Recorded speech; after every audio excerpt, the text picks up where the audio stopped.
Hello दोस्तों, तो आपका स्वागत है मेरे चैनल बुक इंसाइट पर। मेरा नाम है मनीषा शर्मा और आज हम बात करने वाले हैं, क्या आपको भी छोटी छोटी बातों पर गुस्सा आता है? क्या आप भी छोटी छोटी बातों से इरिटेट होते हो? क्या आपको भी कभी कभी फ्रस्ट्रेशन होती है और कभी कभी तो गुस्सा इतना बढ़ जाता है कि वो कंट्रोल से बाहर हो जाता है? तो चलिए आज हम बात करने वाले हैं कि गुस्से को कैसे कंट्रोल किया जाए, कैसे उसको ठंडा किया जाए और हम कैसे डील करें अपने गुस्से से। चलिए तो मैं आपको बता दूं कि एंगर होता क्या है। सबसे पहले हमें ये समझने की जरूरत है कि गुस्सा क्या होता है। देखिए, गुस्सा जो है बहुत नॉर्मल सा इमोशन है, यूनिवर्सल इमोशन है, सभी फील करते हैं और इमोशंस की तरह इसे भी हमें एक्सेप्ट करना होगा। पर जब ये नॉर्मल होता है, जब ये आउट ऑफ कंपैशन निकलता है, जब हमारे को ये मोटिवेट करे, तब तक तो ये अच्छा है। लेकिन जब ये बहुत ज़्यादा एक्सट्रीम हो जाता है तो ये हमें डिस्ट्रॉय कर सकता है और उसके बहुत ज़्यादा हार्मफुल इफेक्ट्स हो सकते हैं। इससे हमारी हेल्थ भी खराब हो सकती है, हमारे रिलेशनशिप्स खराब हो सकते हैं। तो हम इसको कैसे डील करें? एंगर तो हमने बात कर ली। अब आपने देखा होगा कि यहाँ पर हमारे सामने 3 तरह के एंगर होते हैं। सबसे पहला एंगर होता है पैसिव एग्रेशन या passive anger. What does it mean? Passive anger होता है जिसमें इंसान अपना गुस्सा जाहिर नहीं करता। वो सामने वाले को ये दिखाता है कि मैं एकदम ठीक हूँ, मुझे कोई परेशानी नहीं है और मैं एकदम नॉर्मल हूँ, और वो अंदर ही अंदर उस गुस्से को फील कर रहा होता है, जिससे वो चीज़ उसको इंटरनली बहुत अफेक्ट करती है। सेकेंड है ओपन एग्रेशन या ओपन एंगर, जिसमें हम बात करें तो उसमें जो होते हैं गुस्से को एक्सप्रेस कर देता है कोई इंसान और उस गुस्से को बाहर दूसरे लोगों पर लैश आउट करता है, चिल्लाता है, चीखता है, मारपीट भी होती है, लड़ाई भी होती है, दूसरों पर ब्लेम करना, दूसरों को टॉक्सिक कमेंट सुनाना। तो सामने वाले को भी हम हर्ट करते हैं, हम खुद गुस्सा होते हैं तो हम अपना गुस्सा दूसरे पर निकालते हैं, तोड़फोड़ करते हैं, गाली गलौज करते हैं। ठीक है। थर्ड टाइप का जो एंगर है that is assertive anger. What is that? अब ये क्या है? असर्टिव में क्या होता है कि हम गुस्सा होते हैं बट हमें पता है कि हमें किससे कितना और किस टाइम पर किस हद तक गुस्सा होना है। हम अपनी बात को बहुत पोलाइटली सामने वाले तक कम्युनिकेट करते हैं, एकदम फर्म रहकर हम अपनी बात पर अड़े रहते हैं और सामने वाले को बहुत अच्छे से समझाते हैं कि हमारी क्या नीड्स और क्या डिजायर्स हैं, हम क्या एक्सपेक्ट कर रहे हैं आपसे। हम फोर्सफुली किसी से जिद नहीं मनवाते हैं, हम उसको अपनी बात समझाते हैं ताकि वो बात हमारी समझ सके और हमारी बात को पूरा कर सके। अब आप सोचेंगे कि गुस्सा आता ही क्यों है, क्या रीजन है गुस्सा आने का? देखिए, गुस्सा तब आता है जब आपकी बेसिक नीड्स जैसे खाना, पानी, शेल्टर, एक्सेप्टेंस, आपके साथ डिस्क्रिमिनेशन होता है, आपके साथ डिसएग्री करता है, आपके साथ अनफेयर ट्रीटमेंट होता है, तो आपको बेसिक नीड ना पूरी होने आपको कोई जब एक्सेप्ट नहीं करता। हम सभी चाहते हैं कि हमें एक्सेप्ट किया जाए, हम चाहते हैं कि हमारे को अप्रिशिएट किया जाए, हमारी रिस्पेक्ट हो, हम सेफ फील करें, हमें खाना मिले, हमें घर मिले। तो जब ये सब चीजें हमें नहीं मिलती हैं तो हम डिसअपॉइंट होते हैं, हर्ट होते हैं और उसका रिजल्ट आता है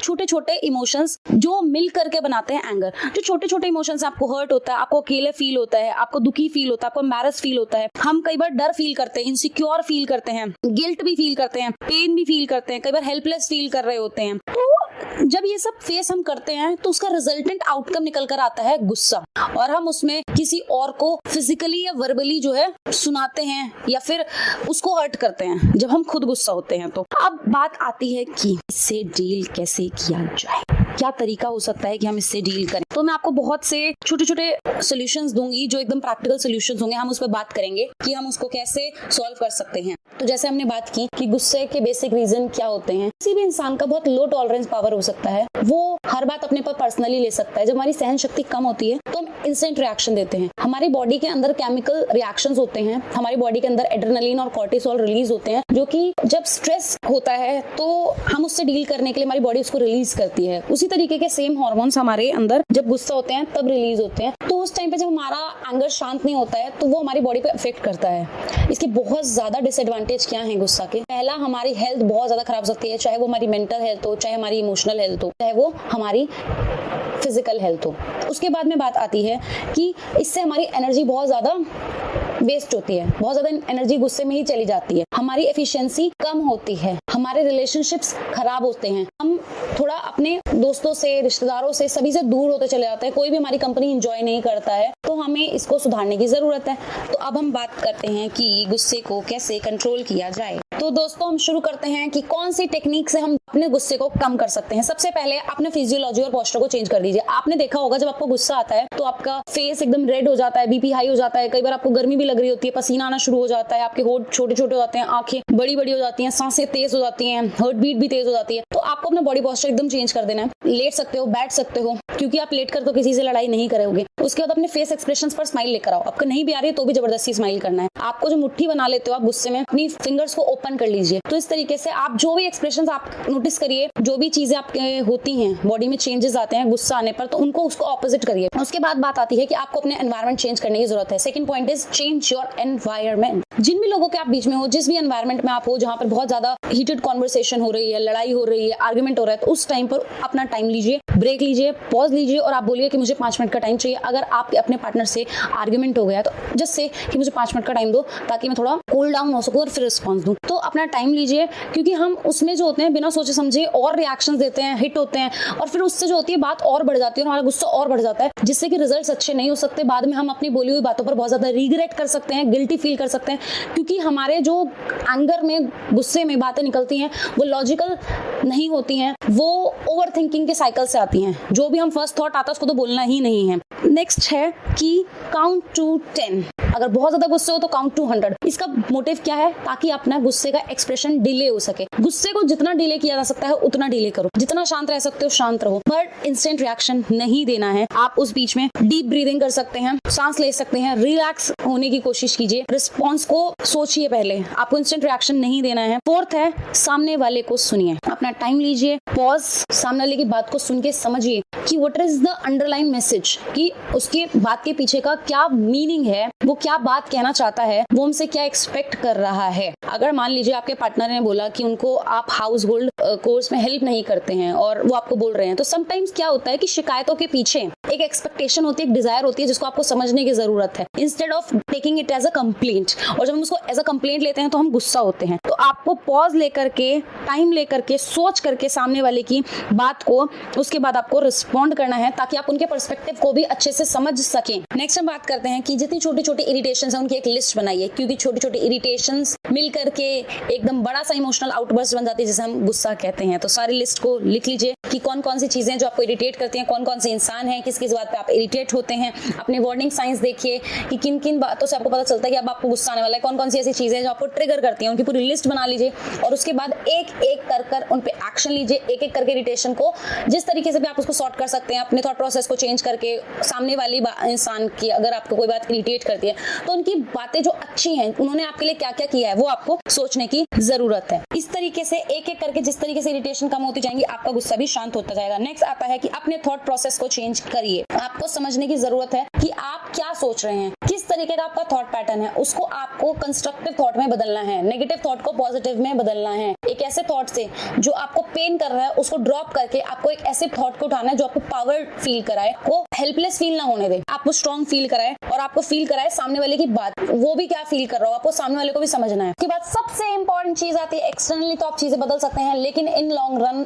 एक्सटर्नल चेंजेस आपको हेल्प नहीं करेंगे। तो आपको अब नेक्स्ट जो चीज करनी है वो है सेल्फ एनालिसिस। को अपने अंदर क्या फील कर रहे हैं, किस तरीके के थॉट हैं, आपने ऐसा क्यों किया, आपको के साथ ऐसा कब कब होता है, किस बात पर होता है, किसके साथ होता है, किसकी बात से आप सबसे ज्यादा हिट होते हो। आपको अपने छोटे छोटे थॉट, इमोशन, एक्टिविटी, फीलिंग सब पर ध्यान देना है कि आपको क्या ट्रिगर करता है, कौन कौन से साइंस हैं जो आपको बताते हैं कि आपको गुस्सा आने वाला है, ठीक है, कौन कौन सी चीजें हैं जो आपको इरिटेट करती हैं। अगर आपके दिल में कोई ऐसी बात है, आपके दिल में फीलिंग ऐसी है अगर जो नेगेटिव है, ऐसे इलविल वाले थॉट्स हैं, तो उनको 1 मिनट लगाते ही बाहर निकाल दीजिए। उनको 1 मिनट भी आपको अपने अंदर नहीं रखना है, क्योंकि जितनी देर आप रखेंगे उतना ज्यादा आप ही हर्ट होंगे। क्योंकि हम सभी जानते हैं एंगर वो एसिड है, जिस बर्तन में रहेगा उसी को वो खराब करेगा। हम ये भी बोल सकते हैं कि एंगर कुछ ऐसा है कि दीवार में मुक्का मार के हम अपना गुस्सा दीवार पर निकाल रहे हैं। इसका मतलब क्या है कि दीवार पर कोई असर नहीं होगा, सिर्फ हम पर ही असर होगा, हमें ही चोट लगेगी। तो आपको सेल्फ एनालिसिस करना है, अपने अंदर हर एक थॉट को अपने आप को पूरी तरीके से देखना है कि आपके खुद के इमोशंस कैसे हैं, आपके खुद के थॉट्स कैसे हैं, क्या आप कहीं पर गलत हैं, क्या आप दूसरे इंसान को हर्ट कर रहे हैं, किसी और को आप हर्ट कर रहे हैं, ठीक है। उसके बाद आपको जो भी कल कर बताता है कि क्या क्या प्रॉब्लम्स आप फेस कर रहे हो सके तो इन सब चीजों को लिखकर सॉल्व करेंगे तो आपका माइंड बहुत फ्री फील करेगा। और लिख लीजिए जितनी सारी चीजें, जो भी आपके इमोशंस, थॉट्स जो भी आ रहे हैं, आप लिख लीजिए अकेले में बैठकर, और उसके बाद में हर एक प्रॉब्लम पर काम करिए, हर एक प्रॉब्लम को रिमूव करिए। अब बात आती है कि आपको गुस्सा करते वक्त किस तरीके की बातें आपसे खुद को करनी है। जब आपको गुस्सा आने वाला है, आपको लग रहा है कि आपको गुस्सा आने वाला है, तो उससे पहले आपको अपने आप से बातें बोलनी है कि शांत रहना, शांत रहना, keep calm, I can handle this, I have strategies, take some time, don't react. आपको बोलना है कि मेरे पास स्ट्रेटजीज है, मैं अपने गुस्से को कंट्रोल कर सकता हूँ, हैंडल कर सकता हूँ, थोड़ा सा टाइम लेना है, रिएक्शन नहीं देना है। और जब आपको गुस्सा आ रहा है, जिस टाइम पे आर्गुमेंट हो रहा है, तो आपको उस चीज का ध्यान रखना है, कोई भी चीज पर्सनली नहीं लेनी है, आवाज ऊपर नहीं करनी है, आपको चीखना नहीं है, चिल्लाना नहीं है, पेशेंटली बस सांस लेती रहिए, कॉन्स्टेंटली आपको अपनी आवाज को नीचे रखना है, रिएक्शन नहीं देना है। जब आपको गुस्सा कूल डाउन हो जाता है, जब आप एक आर्गुमेंट को ओवरकम कर लेते हैं, सिचुएशन से बाहर निकल जाते हैं, तो आपको अपने आप को अप्रिशिएट करना है कि बहुत बढ़िया, मैंने इसको बहुत अच्छे तरीके से हैंडल किया, मैंने आवाज भी ऊपर नहीं की। तो आपको इस तरीके से हैंडल करना है, अपने आप से अच्छी बातें करनी है, अपने दिमाग के अंदर जो अपने सारी चीजें थी नेगेटिव, जो आपको हर्ट कर रही थी, उन सबको निकालने के बाद आपको उसको भरना है पॉजिटिव थॉट से। आपको एक कंस्ट्रक्टिव थॉट से अपने माइंड को फिल करना है और अपने दिल के अंदर प्यार और माफी लेकर आनी है। आपको किसी ने अगर हर्ट किया है, गलत किया, हम सामने वाले को चेंज कर ही नहीं सकते कई बार, तो उन टाइम पर क्या होता है, उस टाइम पर हमें क्या करना है, उन लोगों को माफ कर देना है। उस सिचुएशन से लेसन सीखिए कि आपके लिए क्या था और उन लोगों को माफ कर दीजिए। इससे उन पे फर्क पड़े ना पड़े, लेकिन आप हल्का फील करेंगे ताकि you can move forward in your life. Next है कि जब आपको गुस्सा आ रहा था, आपने उसको शांत कर लिया, आपने टाइम लिया, अब आती है रिस्पॉन्स की बारी। तो आपको नेक्स्ट है बेटर कम्युनिकेशन, कि आपको सामने वाले को अपने डिजायर्स और नीड्स को बहुत हेल्दी वे में एकदम असर्टिव रह करके बताना होगा, बिना डिमांड किए, बिना प्रेशराइज किए, बिना फोर्स किए। आपको बहुत सॉफ्ट वॉइस का यूज करना है, आपको सामने वाले की रिक्वायरमेंट्स को और वांट्स को भी समझना है और अपनी बात में उसको समझाना है लॉजिक और रीजन दे करके, इंस्टेड ऑफ येलिंग। को पहला थॉट जो भी माइंड में आ रहा है ना गुस्से में, उसको तो बोलना ही नहीं है, पॉज लेकर सोच कर फिर बोलना है, आवाज ऊपर नहीं करनी है और दो शब्द बिल्कुल भी यूज नहीं करने हैं। आप हमेशा ऐसा करते हैं और आप कभी भी ऐसा नहीं करते, तो ऑलवेज और नेवर जैसे शब्द आपको यूज नहीं करने हैं। उसके बाद बात आती है forgive 70 times 7 is equal to 490 times and pray for the other person and for you too। आपको सामने वाले को माफ करना है 490 बार और भगवान से प्रे करना है, दोनों के लिए, अपने लिए भी और सामने वाले के लिए। इससे आपके अंदर एक स्पिरिचुअल पावर फील होगी, जिससे आप बहुत लाइट फील करेंगे और आपकी वाइब्रेशंस हायर होंगी और आप खुश फील करेंगे। Last but not the least and my favourite technique to deal with anger is meditation and breathing exercise. Meditation is the best exercise. Meditation करिए आप, दिन की अगर आप 1 घंटा नहीं निकाल सकते, आधा घंटा नहीं निकाल सकते, 15 मिनट, 5 मिनट, जब भी आपको फ्री टाइम मिलता है, just sit and focus on your breathing, keep calm. इससे आपका माइंड बहुत शांत होगा, आप इंटरनली अपने गुस्से को बहुत कंट्रोल में ले आएंगे कि आप ऐसे मोमेंट्स पे रिएक्शन चाहकर भी नहीं दे पाएंगे, आप अंदर से कुछ फील नहीं कर रहे होंगे। क्यों? क्योंकि जब हम मेडिटेशन करते हैं तो मेडिटेशन इस चीज की प्रैक्टिस करवाता है कि आप अपने थॉट्स को दूर से देख रहे होते हो, जो भी चीजें आ रही होती हैं, और उस पर बिना रिएक्शन दिए, बिना जजमेंट किए आप उनको सिर्फ ऑब्जर्व कर रहे हो तो लेट इट गो कर देते हो। तो इसको तो आपको जरूर करना है। तो चलिए मैं कुछ छोटी छोटी टेक्निक्स आपको बताऊंगी। सबसे पहला है कि आपको अपने आप से पूछना है कि क्या ये सच में वर्दी है जो मैं कर रहा हूँ, क्या ये अच्छी चीज है इमोशनली मेरे लिए, इससे मैं अपने दोस्तों को खो भी सकता हूँ, और क्या मेरे 1 लाख रुपए के इमोशन 5 पैसे की बात पर इन्वेस्ट करने चाहिए, ये 5 पैसे के इरिटेशन पे इन्वेस्ट करना चाहिए। आप किसी ट्रस्टवर्दी पर्सन के पास जाइए और जो भी आपके दिल और दिमाग में चल रहा है उसको जाकर बता सकते हैं, और अपने अंदर से जो भी कुछ आपकी फीलिंग है, इमोशन है, गुस्सा, उसका 1% भी आपको अपने अंदर नहीं रखना है और उसको भूल जाइए। अगर आप ऐसा नहीं कर सकते, आपकी लाइफ में कोई ट्रस्टवर्दी इंसान नहीं है, तो अपने फोन का नोटपैड खोलिए और उसमें अपने फीलिंग्स को एक आउटलेट दीजिए, अपने इमोशंस को आउटलेट दीजिए and you will feel so relax. तो मैं उम्मीद करती हूँ कि आपको दी हुई टेक्निक बहुत हेल्पफुल लगेंगी और आप इनको अपनी लाइफ में अप्लाई करेंगे और अपने गुस्से को कंट्रोल में ले आएंगे। And try meditation for 21 days and you will feel so different. Thank you guys for watching my video. Like, share and subscribe.